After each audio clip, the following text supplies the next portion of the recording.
Olá, estamos começando mais um programa Unifra Entrevista e o Unifra Entrevista desta semana fala sobre a tensão política e econômica entre Estados Unidos e Coreia do Norte. Sobre este assunto, o Unifra Entrevista vai conversar aqui com o professor Alexandre Macari Ferreira, professor do curso de História do Centro Universitário Franciscano, a quem nós já agradecemos, professor, a presença por ter aceito o nosso convite e estar aqui no estúdio da TV Unifra. Seja mais uma vez muito bem-vindo, professor. Obrigado, Rogério. É sempre um prazer bater um papo com vocês aí. Ótimo. Professor, primeira pergunta que eu faço para o senhor. Essa tensão entre Estados Unidos e Coreia do Norte, ela remonta o fim da Segunda Guerra Mundial. É por aí, antes da Segunda Guerra Mundial, uma Coreia só, depois da Segunda Guerra Mundial, duas Coreias. Explica um pouco pra gente aí essa tensão, essa briga. Por que os Estados Unidos e a Coreia do Norte não se entendem, batem boca via imprensa ou via relações diplomáticas internacionais? Um tem bomba atômica, o outro quer ter também. Por que ocorre tudo isso, professor? De fato é um conflito que está se aquecendo cada vez mais. Existe embargos, existe uma série de medidas político-econômicas feitas pelos Estados Unidos, isso ao longo de uma trajetória histórica, e não apenas contra a Coreia do Norte, né, como uma série de países que vão contra ou que lutam, de certa forma, contra essa postura imperialista que os Estados Unidos ainda implementa em outras nações. E claro que essa questão da Coreia, ela também remonta à própria expansão japonesa em 1910, quando a região da Coreia passou a ser controlada pelos japoneses.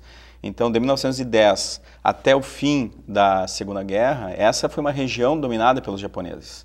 E claro que, com o fim da guerra, né, depois da Conferência de Potsdam, em que Stalin e o Roosevelt e outros líderes, né, assinaram lá uma série de medidas determinando o fim da guerra e impondo... E polarizando o mundo, né? Mas impondo também condições para que o Japão se rendesse definitivamente, que acabou depois resultando no lançamento das bombas atômicas. Sim.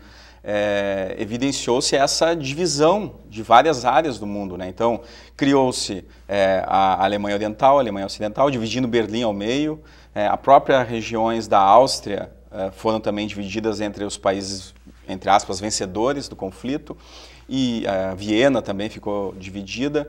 Então, a região da Coreia, ela também passou por essa área de influência, né? A região do norte, com a influência dos soviéticos e dos chineses, e a região do sul ficou por denominação com os norte-americanos. Então, essa divisão da Coreia, ela remonta esse período do pós-guerra, mas mais precisamente a partir de 1947, 1948, Sim. Né? Que é quando vai ter essa formação. Perfeito. O problema, professor, é que me parece que em relação à Coreia do Norte ela nunca aceitou essa divisão. Tanto que em 1950 ela invade a então Coreia do Sul, tentando de certa forma expandir o seu território, tentando ter o domínio, voltar a ser uma Coreia, mas uma Coreia única sob um domínio mais socialista. É isso? Essa seria a guerra das Coreias ou da Coreia? Porque aí que vem justamente essa ideia desse mundo bipolarizado pelas forças ideológicas, né? Então tu vai ter a região do sul influenciada pelos Estados Unidos com a perspectiva capitalista ali, né? E a do norte com a influência socialista e, claro, com o apoio inicial da União Soviética, mas principalmente com o apoio chinês. Então, a China ela vai auxiliar muito a Coreia do Norte nessa guerra da Coreia. E esse avanço, essa troca de espaço, ora a Coreia do Norte avançando sobre a do Sul e dominando Seul, a capital da Coreia do Sul, ora a contraofensiva dos norte-americanos liderados pelo general MacArthur, né, que era um famoso personagem de uma série de conflitos da Primeira Guerra e da Segunda. Esses pontos vão ser importantes para se entender essa ruptura e todo esse período que vai da década de 50, né, com o fim da guerra, com a assinatura de uma ideia de armistício, né, não há um tratado de paz assinado no fim da Guerra da Coreia, né, tu tem um armistício, né, com uma região de fronteira sem armamentos, né, no caso uma fronteira controlada, E esse período de 53 até pouco tempo atrás, ela estava apenas com essa assinatura do armistício, né? Então, de fato, a Coreia do Norte, ela, durante esse longo tempo, né, ela foi se aparelhando e foi se constituindo enquanto um espaço com uma perspectiva muito mais ligada a uma autossuficiência, uma autonomia, do que exatamente um viés socialista, como alguns colocam, porque esse viés ele vai sendo aos poucos tirado do programa dos governos, e uma postura centralizada, autossuficiente e autônoma, e claro que isso vai gerar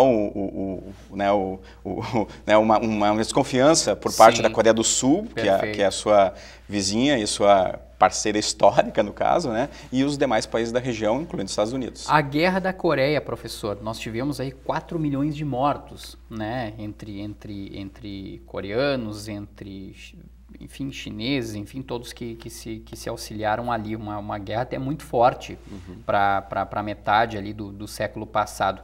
Mas nessa guerra da Coreia, uma vez a China apoiando a Coreia do Norte e os Estados Unidos, né, apoiando a Coreia do Sul, China e Estados Unidos chegaram a medir forças nessa guerra aí também ou não? Ou só assistiam a uma certa distância e deixavam os coreanos do norte e do sul se degladiarem ali? Não, teve embates, claro que não declarados entre as nações, né, mas apoiando os exércitos da Coreia do Sul e da Coreia do Norte. Então, houve, de fato, um embate, né, mas não se configurou numa reestruturação de um conflito, né, que mais tarde poderiam colocar como Terceira Guerra. Inclusive, hoje se discute, né, se a Coreia do Norte, enfrentando os Estados Unidos, poderia resultar numa nova guerra mundial. Bom, né, isso pode ser relativo, pode ser pensado de outras formas, pode ser um conflito bem específico e na conjuntura dessa série de conflitos que vem acontecendo pelo mundo, mas, de fato, sim, exércitos não com as bandeiras chinesas e norte-americanas, e elas sim, né, levando outras bandeiras em seu nome. E essa bandeira, é claro, né, é essa área de influência e de domínio, né, territorial e político. Sim. Toda essa troca de farpas, né, entre os norte-americanos capitalistas, entre os norte-coreanos, né, ainda sobre um regime comunista, né, fechado e tudo mais, remonta talvez pelo fato de que a Coreia do Norte, professor, é um país extremamente fechado, de regime autoritarista, repressivo, uma economia frágil, e porque daqui a pouco a própria Coreia do Sul do lado, ou seja, nós temos duas posições muito antagônicas separadas por uma fronteira. Enquanto a Coreia do Sul é tudo isso que eu falei, né? Repressiva, economicamente frágil, de um governo autoritário, a Coreia do Sul é capitalista, né? Ela integra inclusive os chamados tigres asiáticos, né? Os países lá da Ásia mais desenvolvidos e tudo, e ainda tem fortes traços de industrialização. Talvez esse antagonismo entre economia e questão política realça ainda mais essa disputa entre as duas Coreias, e aí os Estados Unidos acabam se intrometendo, digamos, ali? Claro, isso tem uma influência. Só quero destacar que essa ideia do regime autoritário, comunista, ele também pode ser um autoritário capitalista, né? Que foi o caso da política implantada no surgimento da Coreia do Sul, né? Quando houve essa divisão. Houve um regime autoritário capitalista colocado ali. Então, muitas vezes se associa, né, só para deixar claro ao telespectador, né, que o autoritarismo ele pode se dar pelos dois vieses, né, o comunista ou o capitalista. Então, não é porque é comunista ou socialista que ele vai ser autoritário, né, obrigatoriamente. Não é por aí o caminho, mas nesse caso houve essas duas forças colocadas, né. Até hoje se coloca muito mais que a forma de governo lá a forma política de administração da Coreia do Norte é o Juche, né, que seria justamente essa política de autossuficiência e autonomia, que não ligada a uma personificação de um líder. Sim. Né? Então a gente vai ter 3 presidentes apenas de 53, ou de 48, se preferir, até hoje. 3 presidentes. E 3 da mesma família. E 3 da mesma família. É o avô, o pai e o filho. Perfeito. Né? Então, né, tu vai ter toda essa manutenção do poder. E claro que embargos econômicos, a necessidade, né, do funcionamento desse mercado da Coreia do Norte ser afetado com o fim da União Soviética e também com uma outra política chinesa, né, que é o que vem aparecendo hoje, isso vai ressaltar e vai deixar mais fechado esse ambiente da Coreia do Norte, né? Enquanto a Coreia do Sul ela acaba aos poucos se abrindo e se industrializando, porque no início a Coreia do Norte era mais industrializada que a Coreia do Sul, né? A Coreia do Norte ela tinha menos população, mas o norte da Coreia tinha sido industrializado pelos japoneses, enquanto o Sul não. O Sul tinha uma base bastante ligada ao campo e também à pesca, mas não tinha a indústria presente ali. Então isso foi sendo aos poucos colocado. E no caso da Coreia do Sul, também teve uma política de imagem construída nos anos 80. As Olimpíadas de Seul em 88. É um exemplo dessa política de imagem, né? A Copa do Mundo de 2002, que foi Coreia do Sul e Japão, também é uma política de uso da imagem. Esses mega eventos eles fazem, né, com que a sociedade ligada ao capital e ligada a esse modelo olhe com bons olhos para essas sociedades. O Brasil também aparece nesse cenário, né? Apesar dos pesares.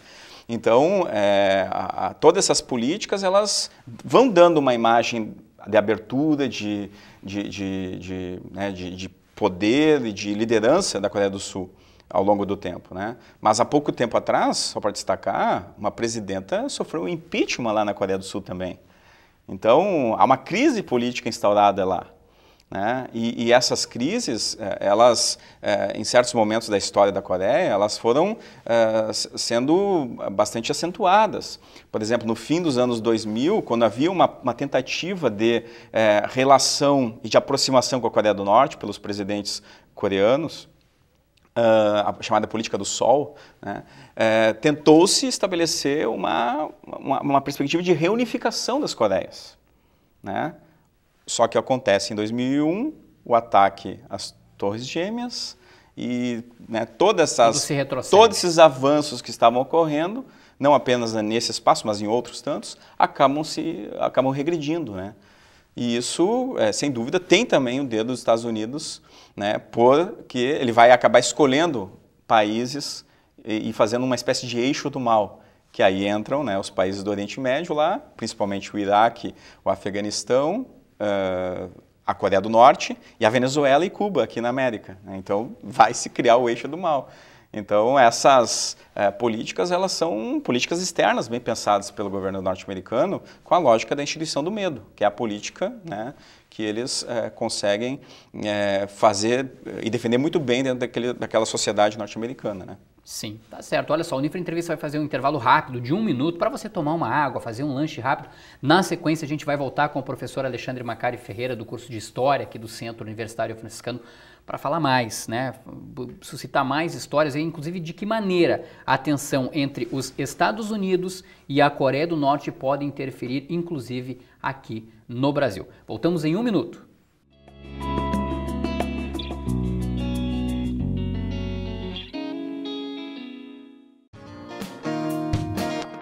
O meu sonho é trabalhar na área que eu gosto. Meu objetivo é buscar conhecimento e qualificação para me destacar no mercado de trabalho. Minha meta é prestar o vestibular para um curso que impulsione meus objetivos. O primeiro passo é baixar o aplicativo da Mostra Virtual e conhecer o Centro Universitário Franciscano. Vestibular de Verão 2018. Inscrições abertas até 3 de novembro. Prova única 27 de novembro. Informações em unifra.br. Centro Universitário Franciscano. Uma universidade para suas aspirações.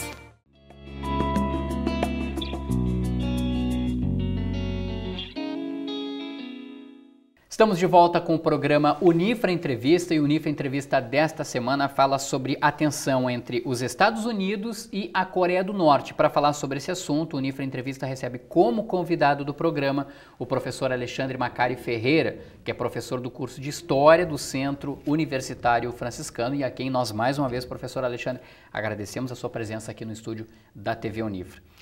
Falamos muito já sobre essa história, sobre essa disputa, né, política entre Estados Unidos, Coreia do Norte, outros países e tudo mais. Agora, Tem alguma coisa que deixa talvez os norte-americanos mais bravos do que um país se lançar na questão da indústria armamentista e principalmente na questão da indústria armamentista nuclear? Porque me parece que isso também é algo que a Coreia do Norte faz e os Estados Unidos entendem como uma provocação, né, como uma retaliação àquilo que eles querem, de certa forma, dentro do imperialismo deles, impor aos demais países do mundo. A Coreia do Norte precisou fazer isso, é bem claro, é bom que se deixe claro, por uma questão de autossuficiência, né? É exatamente isso, porque a gente vê quando o Irã lá, né, ameaçou ter uma bomba atômica, deu problema com o Irã, agora a Coreia do Norte fazendo testes nucleares, os Estados Unidos encontram problemas com eles também. É isso, professor? Se o Brasil decidir ter uma bomba atômica, vai criar problema com os Estados Unidos. Não, e tem políticos que pensam dessa forma, né? Que o caminho seria se armar até os dentes e pensar na criação de uma bomba atômica, né? É claro que eu tenho uma política mais pacifista de desarmamento e, né, não é o caso de debater exatamente essa minha ideia, mas sim, pensando a lógica dessa estrutura do capital norte-americano, que está muito centrado na indústria bélica, sem dúvida alguma que, né, aparecendo novos atores estatais interessados em ter a bomba atômica ou outros tipos de bomba potentes, a bomba de hidrogênio, outras tantas, né? É claro que isso vai representar uma ameaça do ponto de vista, no caso das zonas de estratégia ou das áreas de estratégia, né? Que seriam as áreas de alcance dos norte-coreanos, principalmente e primeiramente nessa região que ele está colocado. Aí, os Estados Unidos têm parceiros importantes ali nesses espaços, né?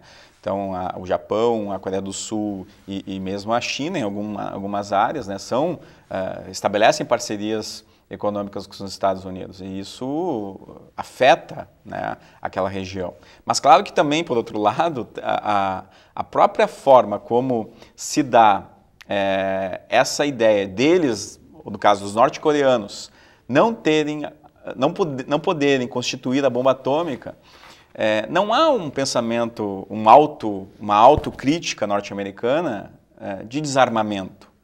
Então, hoje se coloca, né, que a hegemonia de boa parte desses países mundiais, ela também está alicerçada nesse ponto militar, né, e isso né, pode representar uma ameaça para tantos outros países e nações soberanas, né, no caso do enfrentamento entre Brasil e Estados Unidos, que é claro que é uma hipótese hipotética, bem muito hipotética, né?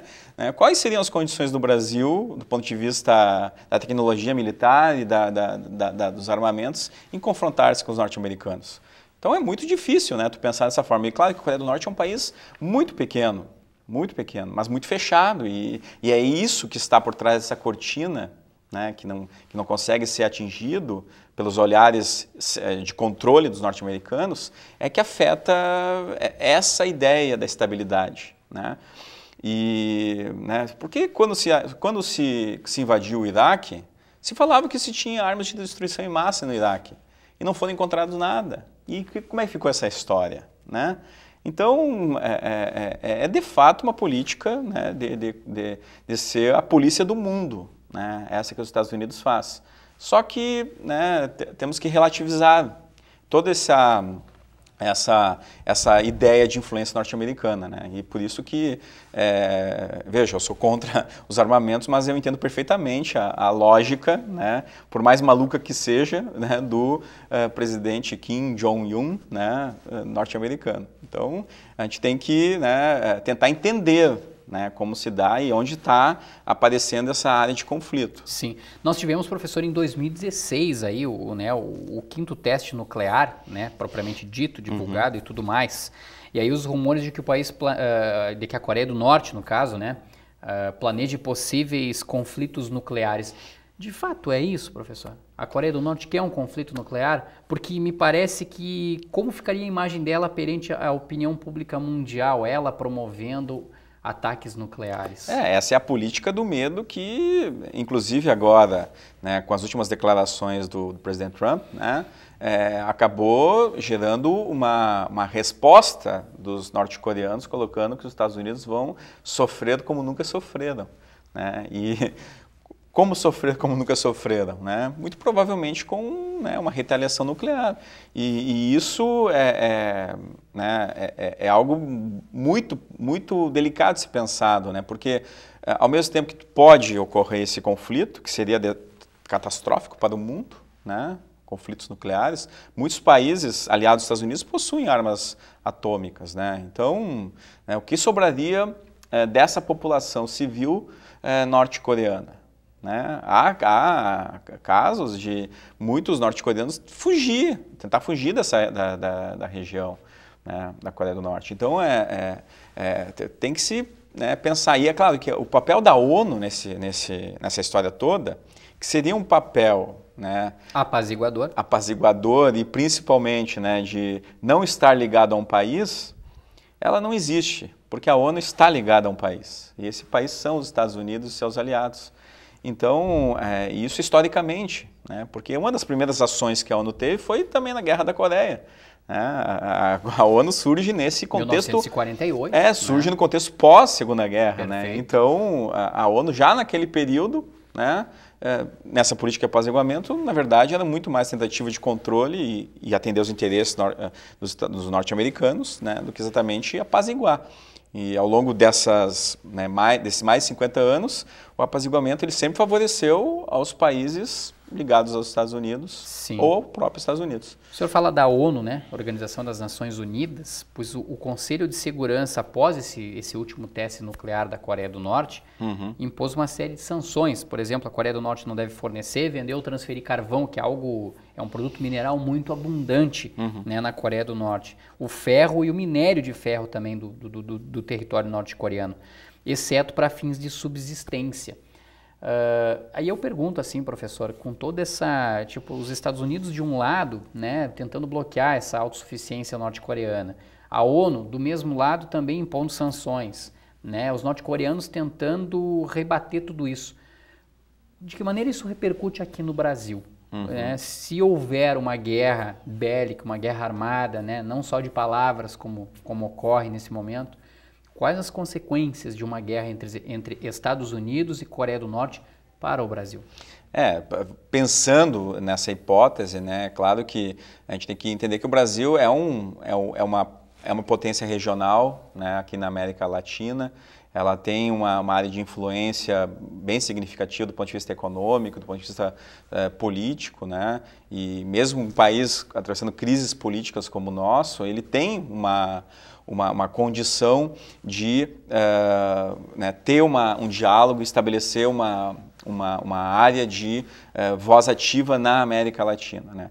Mas, pensando um conflito em nível e escala mundial, evidentemente que boa parte dos países aqui latino-americanos, eles podem, do ponto 1, né, tentar levar vantagem nesse conflito, né, principalmente do ponto de vista econômico. Tá? Então, como se fez, inclusive, em outros conflitos, né, em que os países latino-americanos tentaram permanecer neutros, ou, né, ligar-se cada vez mais aos Estados Unidos e às suas bases de interesse, né, que é o que muito provavelmente se faça, tá? E se mantenha essa lógica de cooperação com os norte-americanos. Né? Porque se condena muito as ações fechadas dos norte-coreanos. Isso o Itamaraty já fez não apenas com a Coreia do Norte, mas já fez em outros casos, né? Como a própria Israel foi, em certo momento, né, condenada verbalmente, né, e oficialmente pelo Itamaraty. Então, pensar a nossa ação do ponto de vista diplomático é importante, ainda que a população em geral não pense dessa forma, né? Ela está muito mais preocupada com as questões de saúde, educação e segurança internos do que exatamente essa amplitude externa e global. Mas temos que sempre lembrar que o Brasil faz parte desse globo, né? E ele é muito importante nessa conjuntura e é importante que nós todos possamos ler e pensar sobre esses temas. Sim. Professor, para encerrar, o senhor até já tocou nesse assunto rapidamente no primeiro bloco do Unifra Entrevista, mas eu gostaria que o senhor retomasse isso. De fato, a gente corre o risco de ter uma terceira guerra mundial? Se é que já não está acontecendo essa terceira guerra, né? Faltam apenas os historiadores começarem a dar essa nomenclatura para ela, talvez, né? São vários conflitos que ocorrem ao mesmo tempo, né? E esses conflitos a gente vê que eles têm algumas características distintas de outras épocas, né?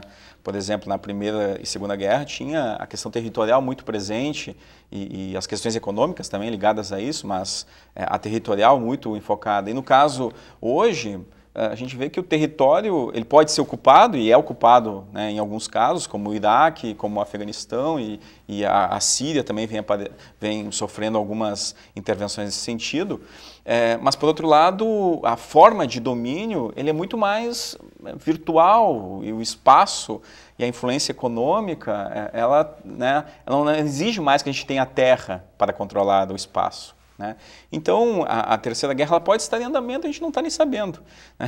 Agora, é claro que declarar mais uma guerra contra a Coreia do Norte, contra, né, outros países, contra a Venezuela daqui a pouco, né? Então, né, isso tudo é o espaço hipotético, né, de pensar isso, mas as consequências de uma guerra elas são sempre catastróficas, principalmente para os civis. Sim. E no caso, o nosso planeta, que sofre tanto com questões ligadas ao meio ambiente, mais uma guerra em proporções mundiais e, digamos, relacionadas, seria, né, muito complicado na atual conjuntura. Mas eu não descarto mesmo, né, que isso venha a ocorrer, porque os líderes que estão à frente, eles têm um pensamento de uma necessidade do conflito.